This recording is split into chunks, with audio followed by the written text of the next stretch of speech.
If someone ever asked me what my favorite game of all time is, I'd say it's Rust hands down. I like it so much in fact that I've spent over 5,000 waking hours of my life playing this game, and a lot of other people even more than that. But after all these hours, Rust kind of, I don't know, it started to become a bit tedious, where the vast majority of the time spent playing was like farming resources and the whole spawn as a naked on the beach, build a base, PvP raid, get raided. All that cycle was kind of becoming tiring, and Rust was kind of losing its charm for a lot of people, including me. But, as a fellow Sigma male, I started thinking of solutions to this problem until one day it clicked. That was the moment that I put my channel on pause for was it like 5 months or something like that, to work on this secret project that would eliminate the need to ever have to farm ever again. So a few months go by and my creation is finally brought to life, and I end up recording an entire wipe using it. It was 100% successful, but the thing is, it just kind of left me unsatisfied with the footage, and it kind of killed my love for Rust.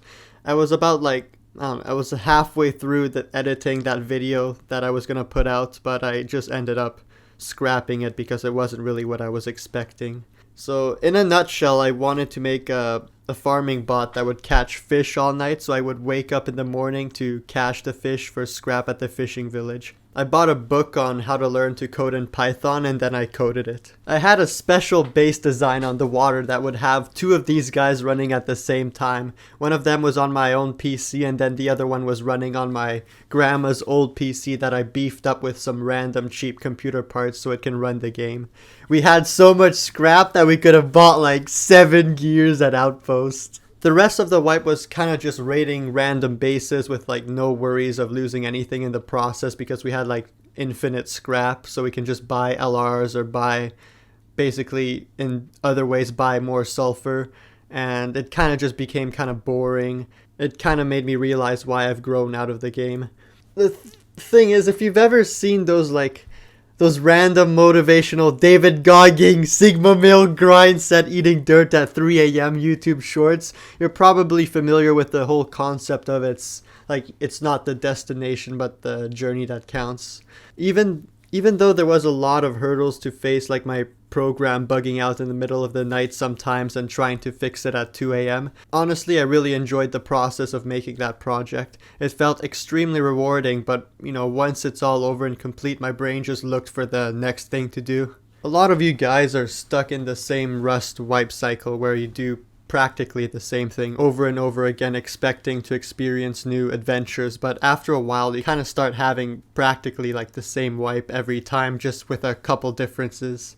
Next thing you know, you've spent like a couple thousand hours playing that game when you could have been doing like something else. Like, I looked this up the other day and I realized that if I spent those 5,000 hours learning new languages, for example, I could have been like able to speak 8 languages by now. Or if I spent those hours watching, those, what do you call it, like the extreme Riz alpha male how to get female tutorials on YouTube, I could have gotten like a girlfriend by now. But honestly, I kind of came to learn that if you feel like you've missed out on a lot of things because of those hours spent in front of the computer, like I wouldn't feel too bad about it, because instead of thinking to yourself that like, oh, I've missed out on this and that, you can view it as like, I haven't experienced it yet for the first time. A lot of those people around you might have already done like a lot of things that you wish you could have been part of, but those people might be growing out of it due to experiencing it for a while, kind of how you might be getting tired of Rust. So really, maybe you're in a better spot than them, since you have so much yet to take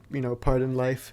I used to be practically glued to the idea of the end goal of things. Like when my channel first blew up from the shout out from Maji, I bought a couple books on how to make money and all that, but at the end of the day, it's the journey that counts, if you know what I mean. And I don't want to end up like that, the fishing bot scrap situation thing that I've done to myself, where you have so much resources that life becomes kind of just plain and boring. I'm not saying at all that you should slack off on your goals and all that, but you should always just have something to look forward to achieve in life, and always experience something new. I don't know if I'll really be uploading more to this channel, since I've got my own goals to try and achieve too. And with the quality of videos other Rust YouTubers are pumping out, I don't think I can really catch up to them and try to spend all this time and effort to, you know, get the same sort of quality and consistency as them. And for all of you guys that stuck around and watched my content, I just want to say, like, just huge thank you to all of you. I always wanted to become a YouTuber as a child. I'd look at like PewDiePie or whoever else and wonder like, damn, I wish I could,